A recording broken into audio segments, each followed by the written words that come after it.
bentornati nel forum.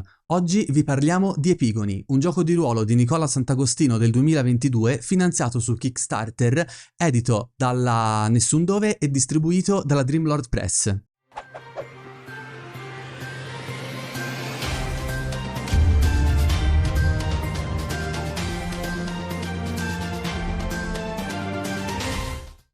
Epigoni è un gioco di ruolo per giocare, se vogliamo, un'atmosfera molto all'American Gods oppure anche alla Percy Jackson, ma se questo potrebbe in qualche modo spaventarvi o non piacervi, sappiate che in realtà è molto più di questo e lo vedremo tra poco. Ci sono delle considerazioni molto particolari dietro la filosofia di questo gioco. Tra l'altro sono contento che sia così perché in realtà se si fosse limitato ad essere una specie di simulatore di American Gods, vi confesso che forse avrei avuto parole un po' meno lusinghiere verso questo gioco. Quel genere di urban fantasy non è mai stato particolarmente di mio gusto. Certamente alcuni riferimenti, alcune tematiche filosofiche che American Gods voleva trattare mi piacevano, ma il fatto è che certe volte questo genere di urban fantasy mi sembra più una scusa per creare dei supereroi moderni ma andando a pescare dall'antica mitologia. A quel punto preferisco supereroi normali. A parte questa mia piccola digressione, ci tengo a ringraziare l'autore Nicola Sant'Agostino per averci fornito la copia recensione del manuale base. Questa che vedete è la sua versione in copertina flessibile, diciamo normale. C'è anche una bella edizione deluxe con la copertina rigida, con una bellissima illustrazione che vi consiglio di recuperare se il gioco vi dovesse piacere. Lo ringrazio anche per l'espansione Visioni, in cui appunto troviamo diverse avventure giocabili, le visioni appunto di Epigoni, e le regole per poter giocare un'altra tipologia di personaggio che tra poco vediamo. E anche l'espansione gratuita Notti Mitiche per poter giocare avventure nell'Italia degli anni 90. Epigoni è un gioco di ruolo meat pop. Come posso descrivervelo in maniera semplice? È un mondo in cui le storie esistono, tutti i tipi di storie in realtà. Infatti potrei tradurvelo come mitologia pop, inteso come cultura pop. Per darvi una descrizione un po' più dettagliata, esiste il nostro mondo, ma ne esiste anche uno oltre il velo di Maya, popolato dalle cosiddette entità del mito. Queste entità sono le incarnazioni delle storie vere e proprie, e ce ne sono di vario genere. Troviamo le vere e proprie divinità delle mitologie che conosciamo, Zeus, Odino, eccetera. Troviamo le incarnazioni di concetti astratti, per esempio le icone, come quella della forza, l'icona del potere, l'icona della tristezza, e le maschere, per esempio la maschera del protagonista, del villain o dell'aiutante. E troviamo anche le cosiddette leggende, divise tra le effigi, cioè quei personaggi nati dalla cultura folcloristica e dalla grande letteratura. Per esempio potrebbero essere due effigi, Babbo Natale o Arsène Lupin, e per ultimi le memorie, cioè le memorie dei grandi personaggi storici. Si chiamano memorie perché incontrandoli non è che sono loro realisticamente, non troverete la versione realistica di Napoleone o Giulio Cesare, saranno più che altro la loro incarnazione per come noi li abbiamo, diciamo, codificati a livello di storia. Sono, diciamo, dei personaggi di Cesare e Napoleone, per l'appunto si chiamano le memorie, non i veri personaggi storici. Ma venendo alla parte che ci interessa a noi come giocatori, in questo gioco noi interpreteremo per l'appunto gli Epigoni, dal greco antico quelli che vennero dopo. Gli Epigoni appunto sono discendenti involontari di queste entità del mito che in seguito ad un evento, che potrebbe essere innocente, casuale, tranquillo ma anche traumatico, ricevono il cosiddetto strappo. Il velo di Maya viene per loro strappato e ora sono consapevoli della loro discendenza, dei poteri che comporta, ma soprattutto del fatto che d'ora in avanti dovranno lottare per il proprio destino.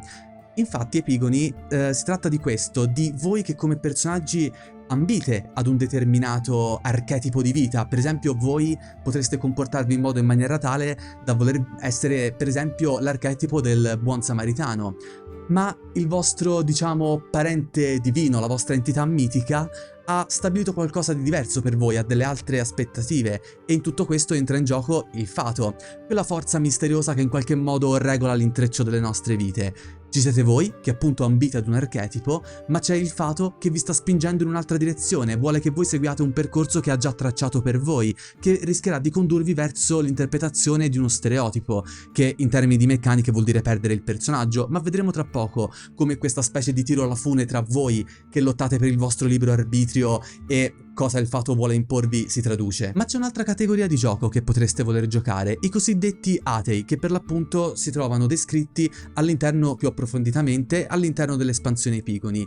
La differenza tra un ateo e un epigone è il fatto che gli atei sono a tutti gli effetti persone normali, non hanno nessun tipo di discendenza o potere particolare, ma anche loro in seguito ad un evento più o meno traumatico potrebbero aver ricevuto lo strappo del velo di Maya, e questo conferisce loro la possibilità di poter tirare i fili della trama per poter far volgere le cose a proprio vantaggio, ma causando disastri intorno a loro che rendono in qualche modo problematica anche la vita non solo delle persone normali ma anche delle entità del mito. Per questo le entità, tanto quanto il fato, cercheranno attivamente di distruggervi come atei, in quanto costituite, passatemi il termine, una specie di bug in un sistema complesso. Diamo quindi uno sguardo alla scheda del personaggio. Questa appunto è la scheda per poter giocare un epigone. Come potete vedere è piuttosto semplice e non mi dispiace. Qui al centro potrete mettere l'immagine del vostro personaggio. Nel mio caso mi chiamo Raphael, discendo da Ganesh, la divinità indiana, ambisco all'archetipo dell'angelo custode, ma il fato vuole rendermi lo stereotipo del martire. Appunto qui vediamo quello che io voglio essere e quello che invece il fato ha stabilito per me. Partendo da sinistra, qui troviamo le parole chiave che ci serviranno durante il gioco. Il mio mestiere è medico, ho la passione della cucina, il potenziale non va segnato in fase di creazione perché lo sbloccheremo dopo il primo avanzamento del personaggio, anche questo lo esploriamo tra un momento, e qui potete vedere i miei talenti. I miei riflessi ho dei riflessi pronti che mi fanno sentire sicuro, li ho scritti tra parentesi per comodità, ho una buona mira, ho le mani ferme, giustamente sono un medico, e sono empatico, che mi fanno sentire rispettivamente attento, concentrato e intelligente. Qui al centro potete vedere che ci sono dei contatori alla Blades in the Dark e in effetti il loro funzionamento è praticamente identico, c'è poco da dire a questo proposito. Qui accanto invece a destra potete vedere i prodigi del personaggio, quelli che sono tutti gli effetti i vostri poteri. Il mio lignaggio mi dà i doni di saggezza e insegnamento, i verbi legati al mio lignaggio, anche questi poi vi spiego come funzionano, sono la possibilità di ammaliare con -1 e il guarire con +2, giustamente sono un medico. Fallendo le prove potrei subire degli status, in questo caso leggeri o gravi, il tutto in una dinamica che mi ricorda già un mix tra Fate e un Forged in the Dark, ma anche, vedremo più avanti, una sorta di Powered by the Apocalypse che francamente non mi dispiace affatto. Qui giù, ma ci torniamo poi al momento opportuno, potete vedere la scheda la seconda parte della scheda in cui ci viene mostrato l'avanzamento del personaggio, il mio cammino, cioè quello che mi porterà a tornare padrone del mio destino, e la profezia, cioè quello che il fato ha deciso per me. Al centro possiamo segnare i favori verso altre entità del mito o crediti che abbiamo, debiti o crediti che possiamo aver ottenuto, e gli oggetti di potere. Diversa invece è la scheda degli atei, ve la faccio vedere qui sul tavolo dal momento che non ho trovato un PDF, non so se perché non è ancora stato rilasciato o perché effettivamente non l'ho trovato io, nel caso chiedo a voi qui sotto nei commenti di potermelo segnalare. Come potete vedere è soltanto un solo foglio rispetto alla scheda degli epigoni. Al posto dei prodigi, dal momento che non avete un vero potere divino, avrete al loro posto degli arcani che rappresentano, diciamo, alcune qualità che potreste chiamare in causa: la prontezza, l'emotività, il vigore, l'intelligenza, eccetera. Potete notare anche che in confronto agli epigoni avete soltanto 2 status leggeri e solo 2 gravi, appunto non avendo alcuna natura divina avete in qualche modo meno resistenza. Al posto dell'avanzamento verso una profezia che il fato ha stabilito per voi, qui potrete vedere invece la perturbazione. È, diciamo, l'effetto collaterale legato all'utilizzo degli arcani, anche questo vi spiego poi più nello specifico come funziona. Anche qui troviamo le parole chiave, tuttavia manca la sezione del potenziale, perché comunque, non essendo appunto divini, non avete alcun potenziale veramente inespresso da poter ribaltare contro una entità del mito. Al posto degli oggetti invece troviamo le connessioni, sono, se vogliamo, degli NPC che vi possono aiutare in determinati modi durante il gioco. Il sistema di epigoni si chiama Copperhead System, si basa sostanzialmente su una pool di dadi a 8 facce. Come funziona in pratica? Di fronte ad una sfida, gli epigoni dovranno contrapporre il proprio rango, in fase di creazione è pari a 1, contro il rango della sfida. Ora, gli epigoni però potrebbero aumentare il proprio rango chiamando in causa le parole chiave, i propri prodigi, gli oggetti che utilizzano, tutte cose che possono tornargli utili, mentre il Game Master, per generare il rango della sfida, potrà basarsi invece su, per esempio, gli status subiti dal personaggio o da determinate situazioni circostanziali. Se vogliamo è più o meno il modo in cui il Master in Fate o nel 2D20 System usa le etichette negative del personaggio contro di lui. Di base l'Epigone deve lanciare una coppia di dadi a 8 facce più un numero di D8 pari alla differenza tra il proprio rango e quello della sfida. Se il proprio rango è superiore a quello della sfida tira con vantaggio, quindi lancia la pool di 8 e somma i due risultati più alti. In questo caso potrei sommare l'8 e il 5. Viceversa, se il rango della sfida è superiore, dovrò sommare i due risultati inferiori. In base al risultato ci viene detto quale può essere l'esito della sfida. Per esempio, un risultato superiore a 12 significa che siamo riusciti a superarla senza subire né conseguenze lievi o gravi, è un successo straordinario. Ovviamente ci sono risultati disastrosi, anche quelli intermedi. Fatto sta però che determinate situazioni potrebbero costringervi a dover scalare in negativo o magari anche in positivo il risultato. Esempio da manuale, vi ritrovate a combattere contro Zeus. Ok che siete degli epigoni e avete dei poteri, ma lui è Zeus, è la più potente divinità dell'Olimpo.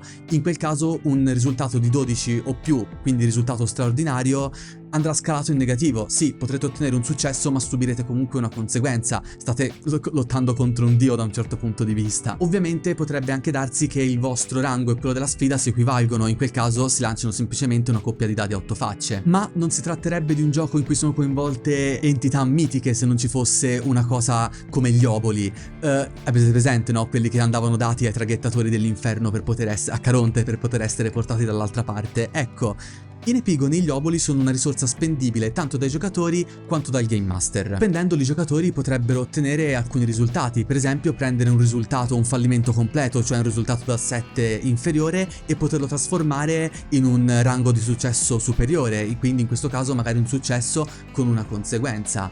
Per quanto riguarda invece il Master, questo li può spendere per poter attivare le cosiddette sfide del fato. Tra l'altro anche questo da un certo punto di vista mi ha ricordato vagamente la spesa del momentum nel 2D20 System, cosa che anche questa, devo dire, non mi dispiace affatto. Ma riguardo proprio alle sfide del fato, come vi abbiamo detto prima, questa forza misteriosa cerca in tutti i modi di potervi trascinare verso un percorso che ha già tracciato per voi, e quindi sono, a livello diciamo di gioco, tutte quegli eventi che vi metteranno davanti alla situazione di dover appunto sfidare il fato per essere voi padroni del proprio destino. Di base funzionano così: il Game Master spende 2 oboli, voi dovrete comporre la vostra pool normalmente come fareste per una sfida normale, mentre il Game Master deve lanciare soltanto 2 di 8. Non potrete ricevere alcun tipo di aiuto da altri giocatori o da altri oggetti, perché comunque siete voi contro il fato, è una sfida appunto che vi vede coinvolti, siete soli se vogliamo in questo tipo di contesa. Quindi lanciate i vostri dadi e voi e il Master sceglierete un dado in segreto, rivelate il risultato del dado al tavolo e sommate il vostro dado con quello del Game Master, e in base a quello verrà stabilito l'esito della sfida. Anche qui ovviamente trovate uno schema di risultati che potete ottenere. Se riuscite a superare la prova, buon per voi; in caso contrario potrebbero succedere cose come per esempio accumulare i cosiddetti punti profezia. Se ricordate il discorso del cammino e della profezia che vi ho fatto vedere prima nella scheda, forse avete già capito dove andiamo a parare. Non a caso, più accumulate questi punti profezia, più il Game Master potrà lanciare dadi contro di voi. Inizialmente saranno soltanto 2 e poi andranno di volta in volta ad aumentare. Venendo alla parte che sicuramente invece vi interessa più di tutte, i vostri poteri, i cosiddetti prodigi legati ai verbi. Di base i prodigi non hanno una vera e propria descrizione tecnica su come appaiono in gioco, anzi siete voi a decidere che forma possono assumere. In questo senso il manuale vi suggerisce di essere il più teatrali possibili, di giocare con la vostra fantasia. Di base voi dovete quindi descrivere come il vostro prodigio prende vita all'interno del gioco, e in base a questa descrizione insieme al Game Master determinerete il rango appunto dell'utilizzo del vostro prodigio. Effettuate una prova normale considerando anche i vari malus o bonus dati dall'utilizzo dei vostri verbi e vedete il risultato che avete ottenuto. Come funziona invece questa cosa per quanto riguarda gli atei? Come vi ho detto prima, appunto, loro non hanno dei poteri, ma avendo ricevuto lo strappo del velo di Maya, davanti ai propri occhi vedono letteralmente questo insieme di fili della trama che si scompone davanti a loro. Si chiama questa capacità che hanno di tirare i fili della trama sincronicità, e come vi ho detto prima però l'utilizzo di questo questo potere, di questa sincronicità, comporterà anche degli effetti disastrosi, non soltanto vantaggiosi per noi, che nella scheda appunto sono rappresentati dagli arcani. Per spiegarvi meglio quindi quali sono i vari percorsi che i vostri personaggi potrebbero subire, vediamo insieme la scheda dell'avanzamento del personaggio. Per l'appunto il cammino, come potete vedere, è sostanzialmente l'evoluzione del PG attraverso una serie di tappe che praticamente lo porteranno poi a tornare padrone del proprio destino. Ogni tappa ha un suo particolare innesco, più un vantaggio che vi conferirà se la superate. Questo fatto dell'innesco un pochino mi ricorda i trigger delle mosse appunto da Powered by the Apocalypse, e non mi dispiace. Anche il fatto che ricorda un po', tra l'altro sembra quasi fatto apposta, i fili della trama, i fili di Klotos, dove per l'appunto spezzando un filo ottenevate un potere nuovo particolare, ma vi avvicinavate sempre di più alla fine della vostra storia. Di base superare una tappa del vostro cammino, se c'è l'innesco, funziona come una sfida del fato, come ve l'ho descritta prima, e ha un suo preciso schema di risultati. E appunto fallire implicherà vedere il proprio timore attivato durante tutta la scena. Il mio prima non ve l'ho citato, è la paura di poter deludere il prossimo, in più l'accumulo di un punto profezia. La profezia appunto, al contrario del cammino dell'epigone, significa cedere pezzi di sé al fato avvicinandosi allo stereotipo, che vi comporterà la trasformazione, nel caso arriviate al finale di partita, in un cosiddetto vacuo. Vuol dire che per esistere voi dovrete letteralmente comportarvi secondo i dettami di quello stereotipo, praticamente non siete più padroni del proprio destino. Ma dov'è la cosa particolare della profezia? Prima di tutto sta nel fatto che siate voi attivamente in determinate situazioni a decidere se cedere alla profezia oppure no, ma se scegliete questa opzione, ogni tappa della profezia darà delle istruzioni al Game Master per poter modificarvi la scheda, che se ci pensate è una cosa che praticamente nel gioco di ruolo normalmente viene rigettata. Guai al Game Master che dice ai giocatori che cosa scrivere nella propria scheda. Qui invece, proprio per simulare il fatto che state decidendo che sia una forza esterna a decidere per voi, è il Game Master a stabilire che cosa vi verrà scritto. Per gli atei invece c'è un percorso diverso, la cosiddetta autostrada della sincronicità. Funziona in maniera più o meno simile a livello appunto di strada da percorrere, e percorrere l'autostrada significa che il vostro epigone, il vostro ateo, pardon, sta tornando poco a poco, si sta liberando di questo strappo dal velo di Maya che ha ricevuto. Una volta che l'avrà ricucito potrà in qualche modo tornare libero e lontano da, diciamo, quel tentativo delle entità del mito di volerlo distruggere. No, in realtà sarà come se avessero vissuto una grande avventura da un certo punto di vista. Ma quindi cosa succede se un ateo abusa del proprio potere? Voglio dire, se l'epigone rischia di diventare uno stereotipo e quindi un vacuo per esistere, cosa succede all'ateo? L'ateo appunto più abusa del suo potere, più accumula la cosiddetta perturbazione. Più ne accumula, più diventa, diciamo, un portatore di iella inizialmente, fino a un vero e proprio cataclisma con le gambe. Per farvi un esempio, il manuale vi spiega che siete un ateo che è incorso nelle ire di Thor e Thor cerca attivamente di ucciderlo. Se voleste in qualche modo tirare un filo della trama chiedendo che Thor smette di inseguirvi, bene, che cosa può succedere di talmente grave da spingere il dio del tuono a smettere di cercare di uccidervi? Voi vi salvate, questo è fuori di dubbio. Ma l'unica cosa che ha la forza necessaria per fermare Thor è il suo grande rivale, il serpente Jormungandr, che quindi in questo caso spunterebbe fuori dal nulla ingaggiando il dio del tuono e dando inizio al Ragnarok, appunto. Voi vi siete salvati tirando un filo della trama, ma vi è costato l'apocalisse, direi ottimo lavoro. Più accumulate perturbazioni, appunto, più sarà come se un riflettore si accende sotto di voi, rendendovi sempre più palesi agli occhi del fato e delle entità del mito, che cercheranno in maniera sempre più attiva di uccidervi, non solo di ostacolarvi lievemente. Venendo alla sezione per il Game Master, invece, è molto ricca e veramente piena di consigli molto utili. Tra l'altro il Game Master possiede una risorsa molto particolare, a parte gli oboli che sono condivisi con i giocatori, le cosiddette mosse del fato. Ne ha in numero limitato all'inizio e devono essere sempre dichiarate prima di essere usate, e sono, se vogliamo, delle forzature della trama. È letteralmente semplicemente il fato che cerca in qualche modo di imporsi sulla storia dei vostri personaggi. E sono mosse, come vi potreste immaginare, una su tutte il colpo di scena. Avete risolto una situazione, ma il Game Master gioca il colpo di scena e magari scoprite che quell'entità del mito di cui vi siete sbarazzati non era ciò che pensavate. Ma una chicca che ho veramente apprezzato sono i cosiddetti ovemai. Avete presente in American Gods la giostra che porta all'interno del Valhalla? Ecco, quello è un ovemai.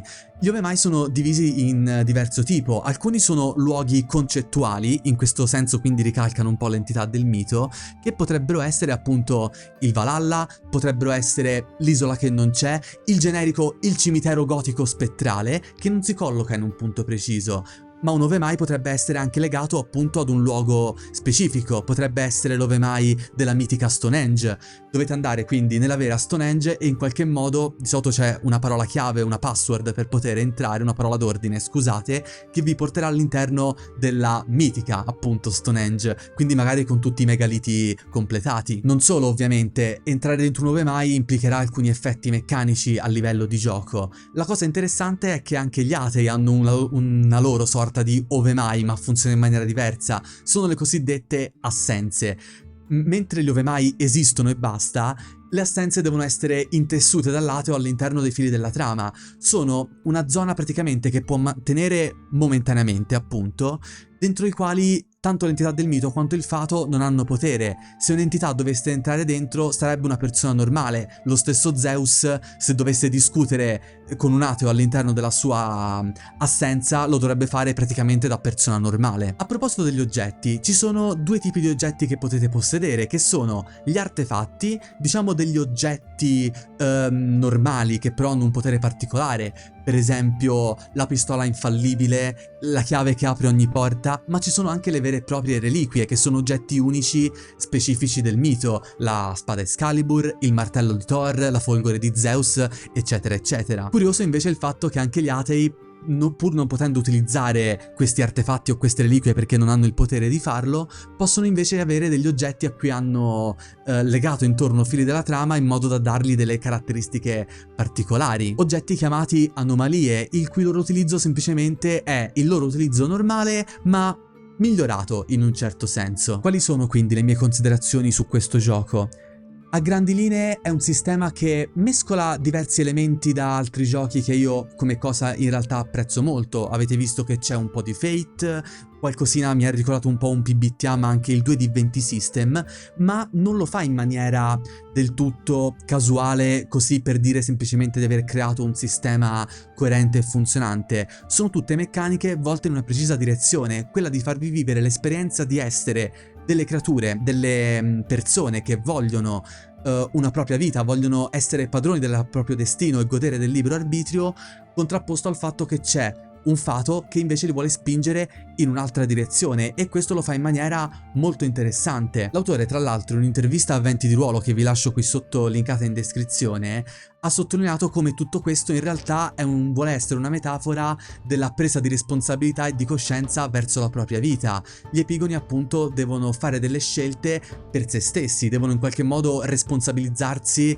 come farebbe un ragazzo che deve diventare un adulto, anziché scegliere in qualche modo di farsi dire dagli altri che cosa potrebbe essere, quindi in qualche modo scegliere di diventare, non lo so, un ingegnere perché l'ha deciso la famiglia, o di trovarsi il buon lavoro in ufficio perché è quello che si aspettava la società.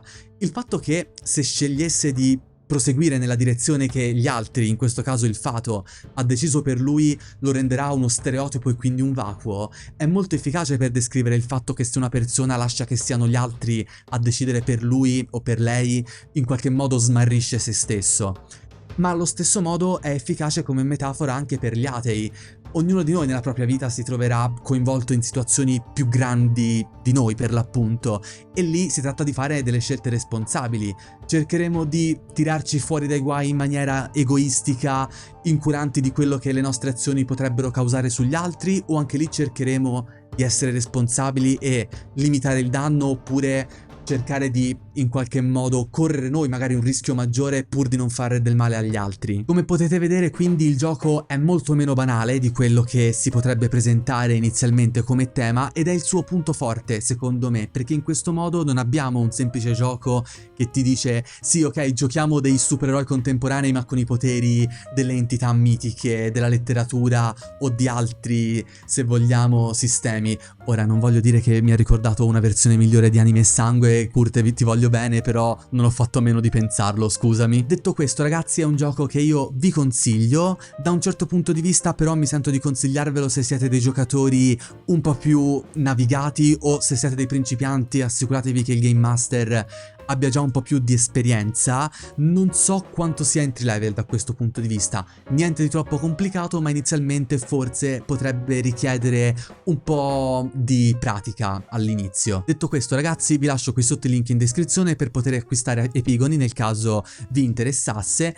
Se non l'avete ancora fatto, vi invito a iscrivervi al nostro canale e di attivare le notifiche se volete rimanere aggiornati su tutte le nostre prossime uscite. Tra l'altro, se volete potete anche abbonarvi per poterci dare un piccolo sostegno e consentirci di potervi portare sempre nuovi titoli qui sul nostro canale. Vi invito anche a iscrivervi alla nostra pagina Facebook e di seguirci sul nostro profilo Instagram. Potete unirvi al nostro gruppo Telegram nel caso vogliate fare due chiacchiere più in tempo reale con noi sul mondo del gioco di ruolo, e perché no, se volete potete seguirci anche su TikTok. Daniele dal forum Sententiam, chiudo.